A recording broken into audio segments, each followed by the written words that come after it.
Hey guys, welcome back. In my previous session, I discussed about lymph and circulatory pathways.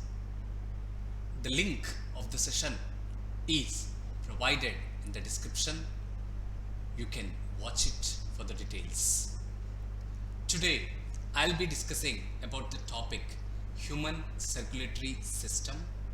This is from the chapter Body Fluids and Circulation from class 11 biology.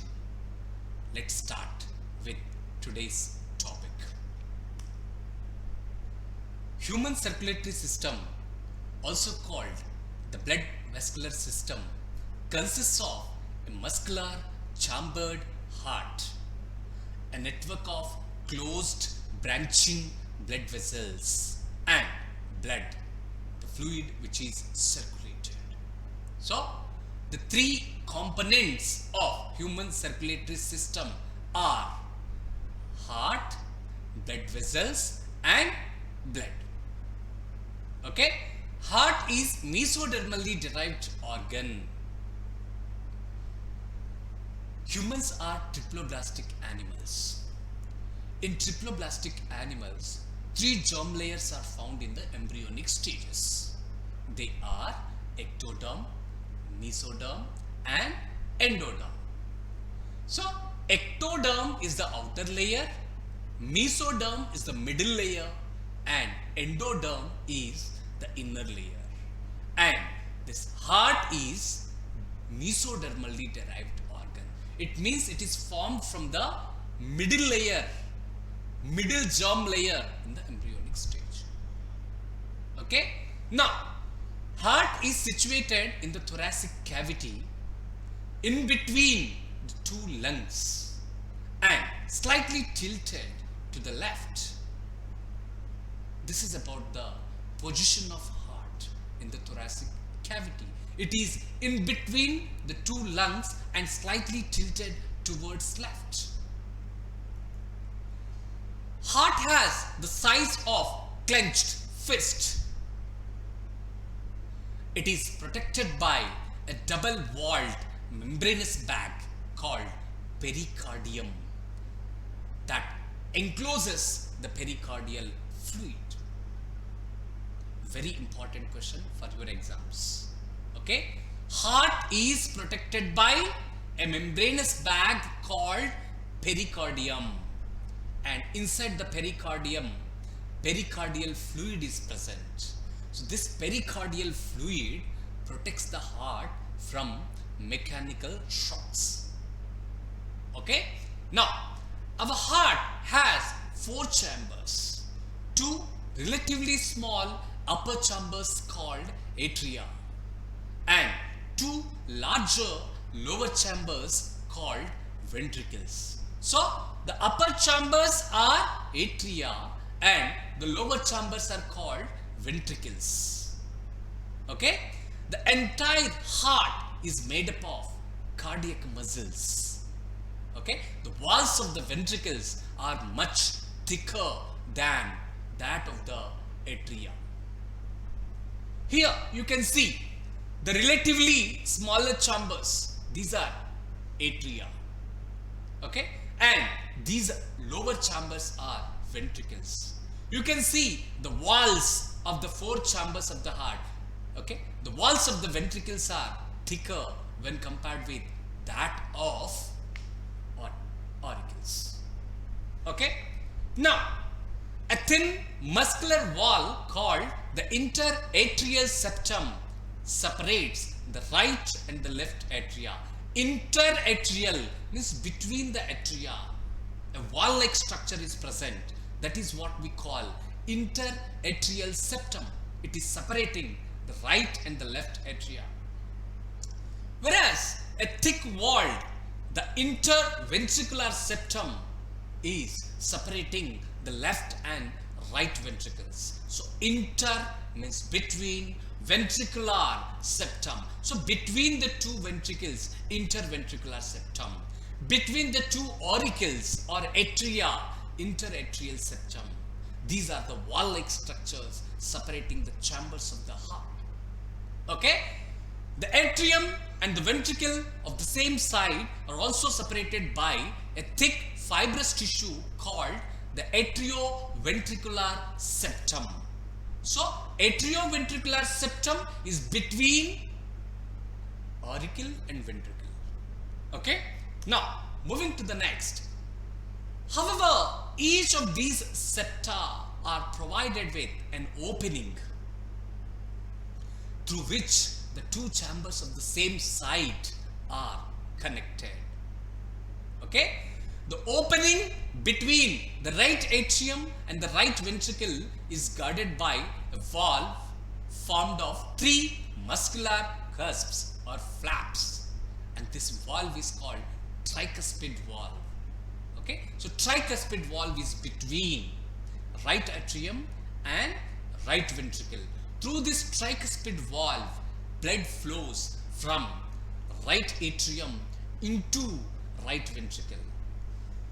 Similarly, a bicuspid or mitral valve guards the opening between the left atrium and the left ventricle.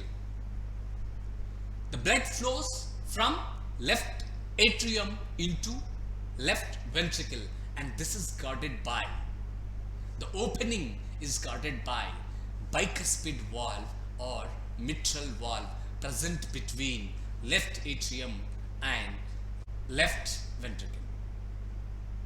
Okay, you can see here in the diagram between left atrium and left ventricle, okay, mitral valve is present or bicuspid valve is present.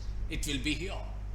Okay, so the mitral valve is here between left auricle and left ventricle. Similarly, a tricuspid valve is present here between right auricle and right ventricle. Okay, so this is about the valves present in the heart. The openings of the right and left ventricles into the pulmonary artery and the aorta respectively are provided with the semilunar valves. Okay, very important. I repeat this once again. The openings of the right and left ventricles into the pulmonary artery and aorta respectively are provided with the semilunar valves. Okay, the valves in the heart allows the flow of blood only in one direction, that is from the atria to the ventricles and from the ventricles to the pulmonary artery or aorta. These valves prevent any backward flow of blood. You can see here in this diagram, okay, semilunar valves are present here. This is the opening of pulmonary artery, and this one is the opening of aorta. So at the opening of aorta and pulmonary artery, semilunar valves are present. Okay, so this valve is called pulmonary valve and this valve is aortic valve. So these are semilunar valves. So, valves prevent backward flow of blood. This is all about the valves present in the heart.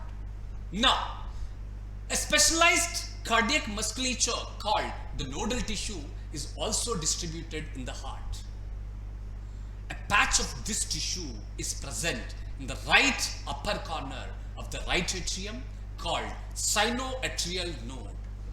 So, sinoatrial node is located in the right upper corner of the right atrium. Okay. Now, another mass of this nodal tissue is seen in the lower left corner of the right atrium close to the atrioventricular septum called atrioventricular node. So, sinoatrial node is in the right corner of the right upper corner of the right atrium, and atrioventricular node is present in the lower left corner of the right atrium. You can see here in the diagram, these are the positions. Sinoatrial node, this is right upper corner of the right atrium. And you can see atrioventricular node, this is lower left corner of the right atrium. This is atrioventricular node.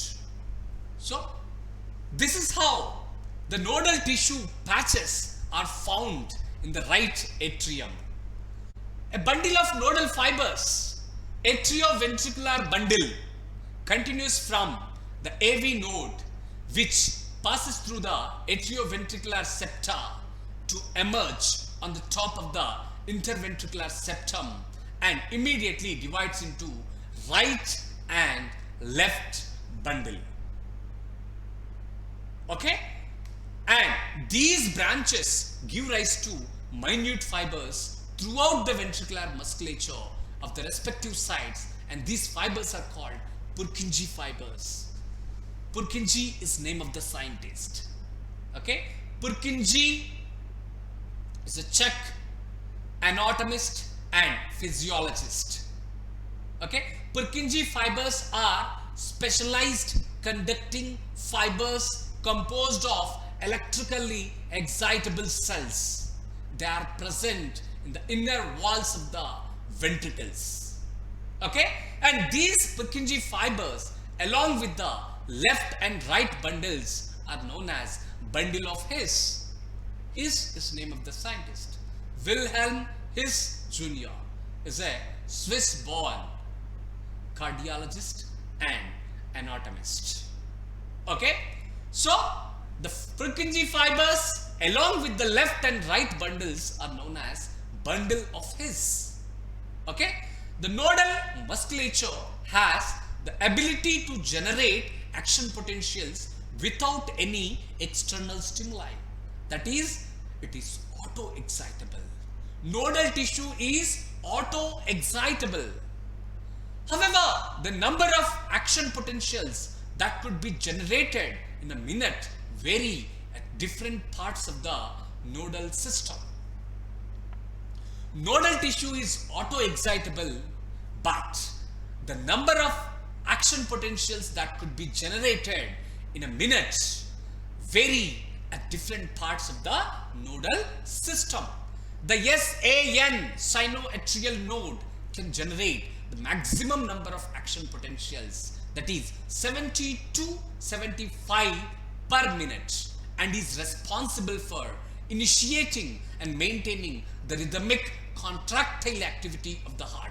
Very, very important concept for your exams. Okay? The SAN sinoatrial node can generate the maximum number of action potentials, that is 70 to 75 per minute, and is responsible for initiating and maintaining the rhythmic contractile activity of the heart. Therefore, the SAN is called the pacemaker, as it is initiating the heartbeat by generating the maximum number of action potentials. Our heart normally beats 70 to 75 times in a minute. Average is 72 times per minute. Okay? So, this is about today's topic. Let's discuss some important questions based on the topic that we have discussed so far. First question.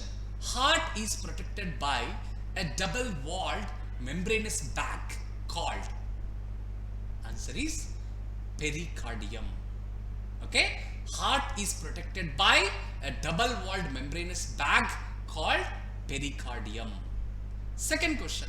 The minute fibers arising from bundles formed from AV node that are distributed throughout the ventricular musculature are called, the answer is Purkinje fibers. These are the minute fibers arising from the bundles formed from AV node. Now, the third question and the last question. The dash can generate the maximum number of action potentials and is responsible for initiating and maintaining the rhythmic contractile activity of the heart. Answer is sinoatrial node. Okay, this is all about today's session. Subscribe for more videos. I'll be back with another session. Have a great day. Thank you very much.